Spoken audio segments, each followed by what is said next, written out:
परमपिता परमात्मा की प्यारी आत्माओं, उस परमपिता की कृपा से हमने ये मनुष्य का चोला धारण किया है। और इस संसार में जितने भी बड़े बड़े जिनके हम नाम सुनते हैं, जैसे जितने भी संत हुए, अवतार हुए, और इनके पास जिन्होंने अवतारों ने जहाँ जहाँ उनकी पालना की है, अवतारों की, संतों की, महापुरुषों की, ये सब पिछले जन्मों के कर्मों का फल में भी होता है। ऐसे ही नहीं कोई भगवान राम की सेवा कर सकता है, ऐसे ही भगवान कृष्ण की सेवा नहीं कोई कर सकता। कि उनके वरदान थे, उन्हें बड़ी बड़ी भक्तियाँ की है, उसके बाद उनको फिर ये जो उनका दर्शन हुआ, परमात्मा का दर्शन। परमात्मा के दर्शन के लिए आपने सुना होगा, माता पार्वती ने कितनी देर तक भगवान शिव के लिए ध्यान की अवस्था में बैठे रहे। तो एक छोटी सी साखी मैं और सुनाऊंगा। तो पहले भजन सुनाता हूँ, एक भजन के साथ ही वो। जिस दिन तुम्हारा दर्शन होगा, उस दिन सफल मेरा जीवन होगा। जिस दिन तुम्हारा दर्शन होगा, उस दिन सफल मेरा जीवन होगा। आप ही भक्तों के रक्षक, आप ही हितकारी। पत्थर की शिला तर गई छूते चरण बनी नारी। तन मन सेवा में अर्पण होगा, उस दिन तुम्हारा दर्शन होगा। जिस दिन तुम्हारा दर्शन होगा, उस दिन सफल मेरा जीवन होगा।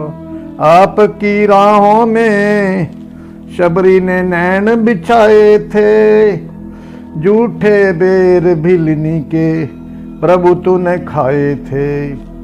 जिस दिन राहों में सबरी ने नैन बिछाए थे, झूठे भिलनी के बेर प्रभु जी तूने खाए थे।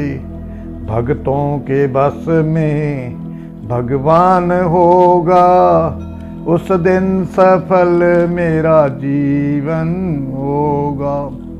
जिस दिन तुम्हारा दर्शन होगा, उस दिन सफल मेरा जीवन होगा। आपके चरणों में मेरी जीवन की डोरी है। आप या ना मानो, आप मानो या ना मानो, सतगुरु बिनती मोरी है। तेरा तन तन मन सेवा में अर्पण होगा, उस दिन सफल मेरा जीवन होगा। जिस दिन तुम्हारा दर्शन होगा, उस दिन सफल मेरा जीवन होगा। तो प्यारे भारतवासियों, आपने जो महाभारत में एक साखी आती है, इसमें भागवत पुराण में साखी आती है मनु और शत्रुपा की। जो मनु हुए हैं, उनकी घरवाली का नाम शत्रुपा था। उन्होंने बहुत देर तक भजन किया, और शत्रुपा, भजन तो मनु ने किया, शत्रुपा तो बैठी इंतजार करती रही, देखती रही, उनके दर्शन के लिए बैठी रही, सेवा में थी। तो शत्रुपा जी के मन में एक दफ़ा उनको बोलते हैं कि कृष्ण भगवान के रूप में दर्शन हुए, चतुर्भुज रूप के में। फिर वो उनके मन में पुत्र की आशा थी कि कोई, क्योंकि उनके पुत्र का नाम कपिल जी था, और वो भी जो है अवतार हुए, 24 अवतारों में उनका भी नाम आता है। एक तो उनका जन्म उनके जो है गर्भ से हुआ। दूसरी जो उन्होंने इच्छा की थी, हे भगवान मेरे परमात्मा, आपका दर्शन मेरे को होना चाहिए, और छोटे रूप में, बाल रूप में, बचपन में मैं आपकी सेवा करना चाहती हूँ। तो वरदान के अच्छा ऐसा ही होगा समय आने पर। तो जब उनको यशोदा का जन्म मिला, यशोदा का जन्म मिला तो वासुदेव जी के जो लड़के थे श्री कृष्ण भगवान महाराज और देवकी इनकी माता थी, और कंस ने इनको कैद में रखा हुआ था। तो कंस को नारद जी ने जो आकाशवाणी के अंदर आया था कंस को कि जो देवकी का 8वां पुत्र होगा, 8वां संतान होगी जो, उसी से तेरी मौत हो जाएगी, वो तेरे को खत्म करेगा, तेरा वध करेगा।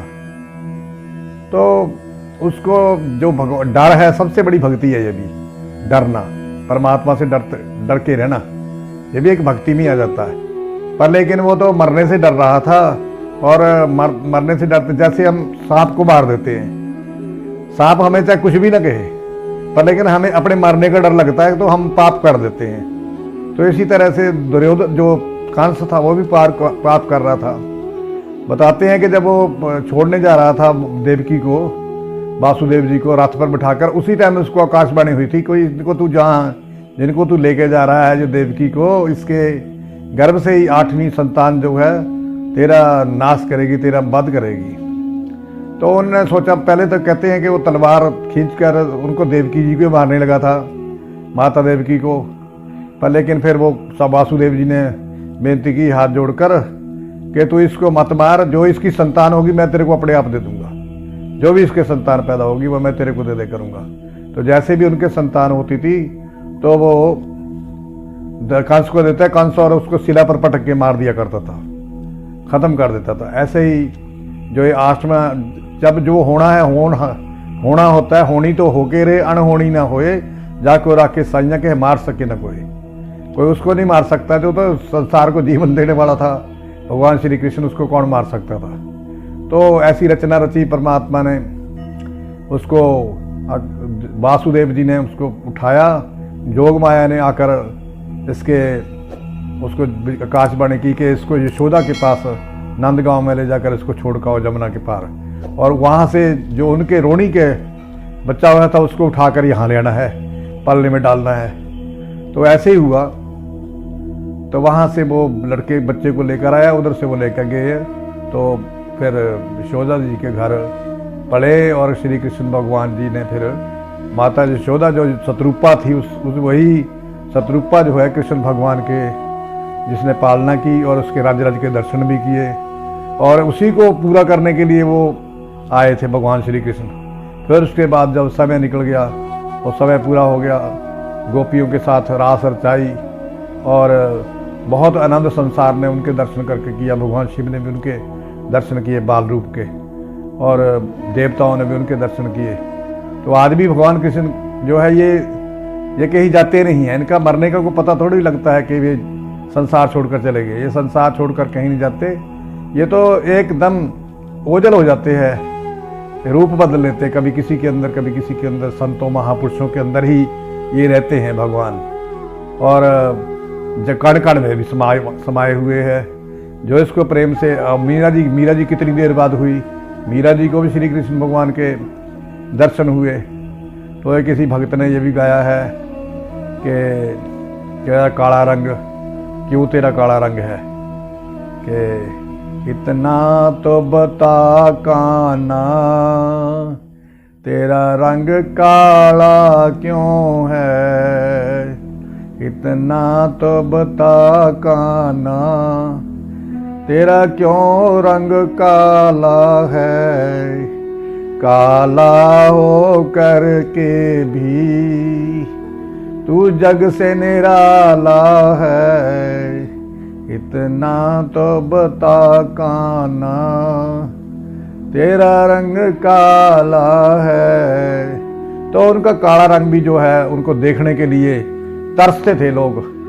गोपियाँ जो है दिन रात तरसती रहती थी, और भगवान का दर्शन आज हमें भी मिल जाए, हम भी तरस रहे हैं। तो सब तरसते हैं, किसको भगवान का रंग जो है, जो भगवान का दर्शन अच्छा नहीं लगता है, सब चाहते हैं मेरे को भगवान का दर्शन हो जाए। तो ऐसे भगवान जो है, ये जो कहने का मेरा भाव यही है कि जो जिन्होंने भक्ति की है पहले, उसको पाने के लिए कई कई जन्म भक्ति करनी पड़ती है भगवान को, परमात्मा को। इस करके पिछलियाँ भक्तियों के कारण ही भगवान ने जन्म लिया, जैसे भगवान राम ने भी जन्म लिया, उनकी भी पिछली भक्ति थी माता कौशल्या की। ये सबकी जो पिछली भक्ति होती है, पिछली भक्ति के कारण ही संत महात्मा महापुरुष अवतार और संसार में जन्म लेते हैं। तो प्यारे, हमारे अंदर भी परमात्मा ने जन्म लेना है, हमारे शरीर में भी वो है तो है ही है।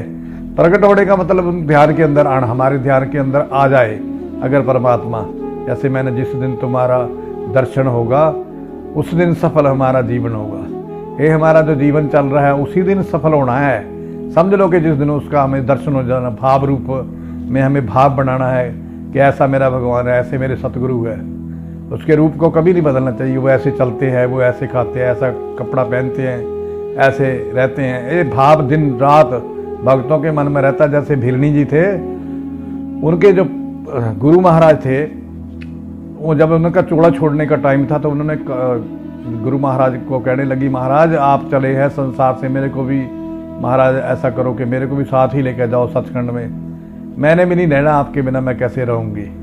तो इस करके जिस प्यारे से न्यो तिस पहले जिस पाछे क्या जीवना, कहते उसके पीछे क्या जीना, जिससे प्यारे से में है प्यार है। तो भगवान उन्होंने कहा महापुरुषों ने कि ऐसे बिलनी, चलो मैंने तो राम के दर्शन नहीं किए, तेरे को राम के दर्शन होंगे तो इंतजार करना, उनका यहीं आएंगे तेरे पास। जो परमात्मा पारब्रह्म परमेश्वर है वो तेरे पास राम रूप में आएंगे।